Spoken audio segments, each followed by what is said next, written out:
afternoon, Seawolves. It's a little bit later than usual. I had an interesting night, let's say. I was in Luxembourg yesterday delivering an art piece, and while having a lovely conversation with the new owner, he told me that Luxembourg actually has a night clock, meaning that there are no cars allowed on the streets or on the highways after 11, and when he told me this, it was actually 10:15.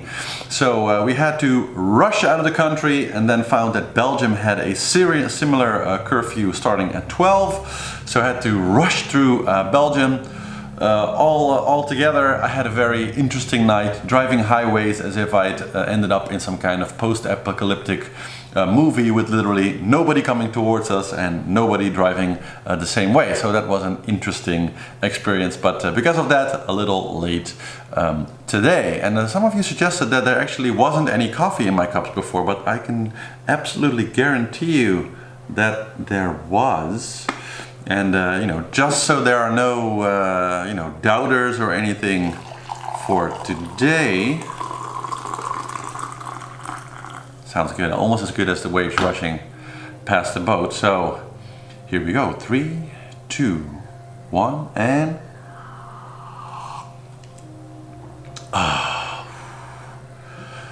that's just what I needed to get started with this. So very exciting day yesterday. I mean, I think we can all be honest with each other. I bet that there's a lot of Alex Thomson fans watching this channel. I see a lot of comments about him in the chat and in the comments.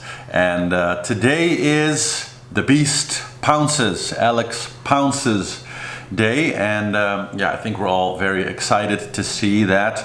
I have to give Jean Le Cam also a lot of kudos, because second position right now, really right behind Hugo Boss. Non-foiling boat, really amazing, and held on to the lead to kind of in the middle of yesterday. So really truly amazing navigation job on his part also, let's not forget about that. But really cool to see that, and you have to give it to Alex Thomas also, after a very complicated weather situation with stuff just going every which way, the man managed to be in the right place at the right time in order to get that beast going and grab the lead. And yeah, looking at the tracker now, so we have the Hugo Boss in number 1, Yes We Can with Jean Le Cam in number 2, and linked out on position 3, and then Corum actually here to the right is technically in 4th, and then I guess we have over here, yeah, PRB and Apivia in the 6th position, and then right on their heels there we have Omia and one of our other favorites that I'm kind of following, Initiatives, Kerr. And also nice to see that, let's see where Pip Hare is hanging out, up here doing battle with some of the other non-foiling boat, and in 25th place right now. So I guess also really good for her, sailing the oldest, most non-advanced boat in the fleet, let's say, and still making really good times.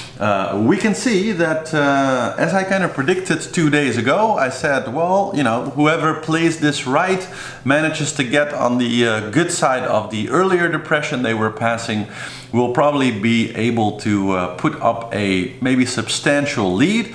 I was talking back then about literally Hugo Boss and linked out PRB and Apivia, and of course Yes We Can also.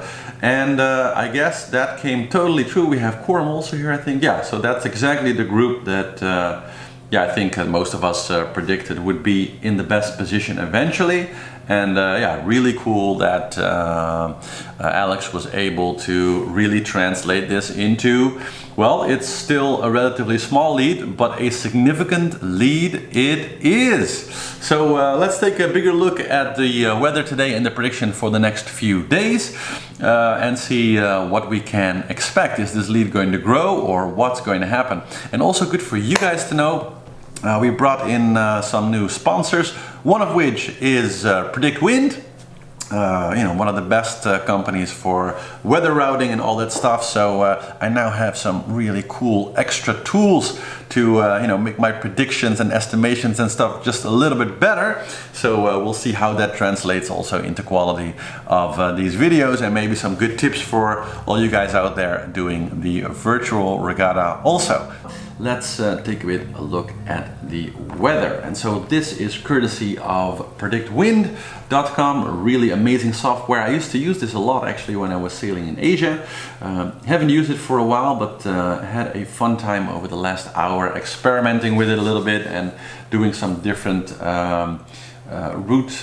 weather routing.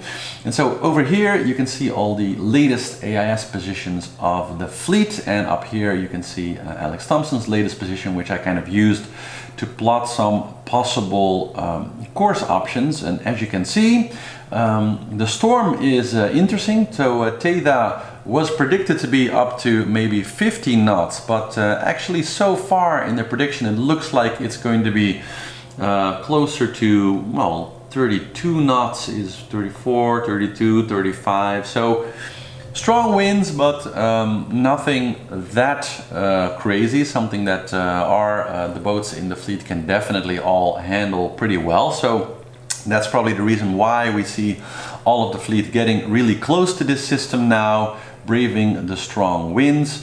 Also really cool and kind of a nice feature to show you guys that we also have wind and other information really well laid out over the course here. So this is also something that many of the skippers have on board, where they can see, so these are, the colors are the different course options. So when you look at the map, you see several different ways to set a course.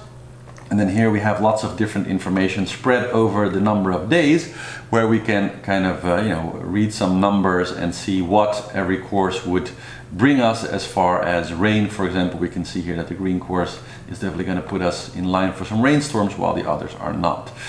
And the one that I was looking for is wave height here, and I think they got amplitude probably also. I don't see that here, but wave height. And so within the storm we see that actually this is wave height that the wave height looks like at the top between 4 and 5 meters.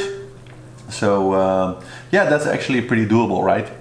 Like 4 meters is pretty high, but it's not 8 meters or 12 meters where you really want to be very, very careful. And 4 meters can actually be kind of nice in my experience, as long as they're far enough from each other.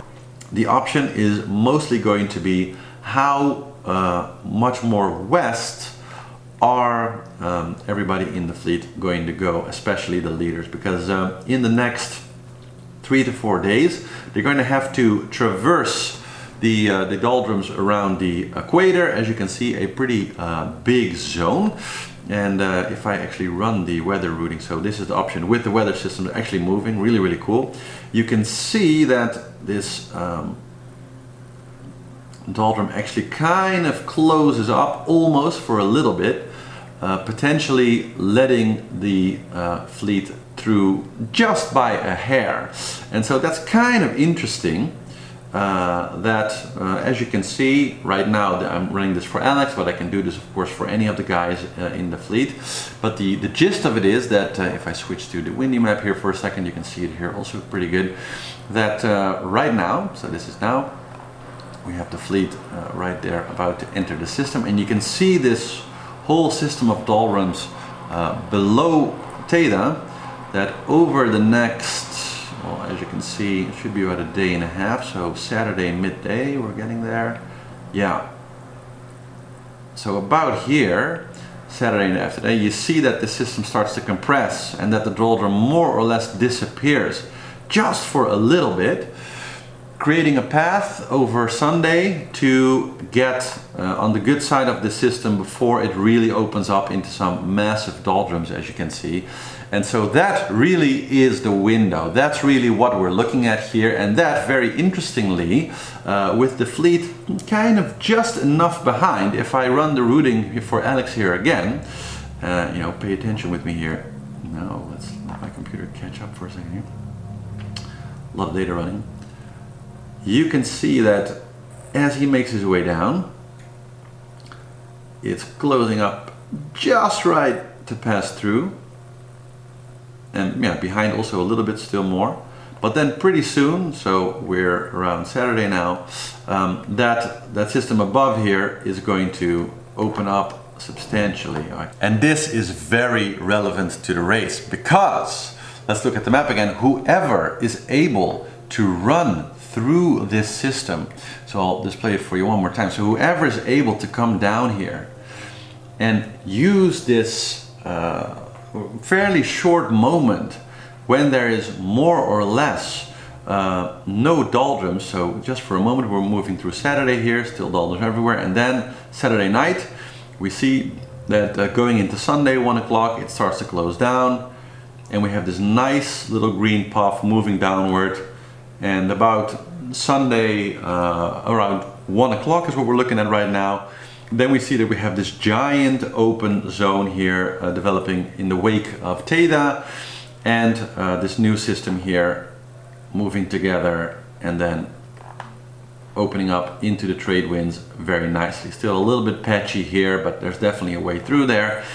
And so that means that whoever can really, let's move back to now, whoever can really put the hammer down now and make their way down as fast as possible and time this relatively well. So let's run the animation again here and time this relatively well, especially the more western route, should keep Alex at least in the wind and able to traverse that area before it opens up. And probably that's going to be true for the head of the fleet. So I would say probably of a distance up to about Initiative Ker and VN by B Mayen here, that this top group of boats is probably still going to make it through that system, you know, in without much environmental weather troubles. But anybody going slower than that, I think runs quite a bit of a higher risk to be left behind, in the sense that that whole wall of doldrums is just going to catch up with them at some point. So very, very interesting what is going to happen there, because potentially, if this goes through the way I think it might, we will probably see, well, Alex Thomson, of course, at the head of the fleet, but probably 5-6 other boats kind of just make it across the ridge before it opens up. And then we might see the rest of the fleet fall back quite a bit and fall behind quite a bit, having to traverse this, well, look at it again, potentially huge amount of doldrums opening up. So let's run the animation one more time. So going into Saturday midday, opening up, Sunday, this is the moment where they have to traverse it, and then look how fast that huge area is coming in. Sunday, by the end of the day, it's going to be hard for anybody who's still behind that line to catch up. It's going to be very, very patchy. And let's see throughout the day, yeah, that area is just going to get bigger, and you know, it's going to be full-blown doldrums from then on. So anybody strangling, this is also, I guess, really relevant for those boats who are back in Les Sables right now, or heading back to Les Sables and fixing everything and then heading back as fast as possible. For them also the chance to be encountering far bigger doldrums on the way here around the route. Is getting bigger, I guess. So yeah, very, very interesting, right? Very interesting, right? So for those of you doing the virtual regatta, a path a little bit more to the west might be advantageous. We never know, of course. The weather prediction still, you know, iffy at best, but I guess that looks like the best bet. And yeah, very much looking forward how this will develop over the coming days. So tomorrow we'll have a longer episode. Very important, if you have, you know, burning questions, also maybe around the more technical analysis and stuff that you'd like me to get into, please put them all in the comments below this video. I already collected a lot of your questions over the week, and so I'm going to work hard on making a really nice, a bit longer episode tomorrow to get into into all of that, because the weekly sessions will be mostly strategy, wind analysis, and just, you know, good updates to be up on the latest and greatest in the race right now. But on Saturday, I want to really dive into some more of the technical aspects and really, you know, look at some backgrounds. We're going to do a profile on some of the sailors and really look at the race a bit more broadly, because I think that's just a really nice thing to do on the Saturday. So see you guys hopefully tomorrow. Make sure to like, subscribe, and put down your questions for the bigger show in the comments below. And I'll do my best to work as much of it into the show tomorrow as I can. Thank you all very much for watching, and see you tomorrow.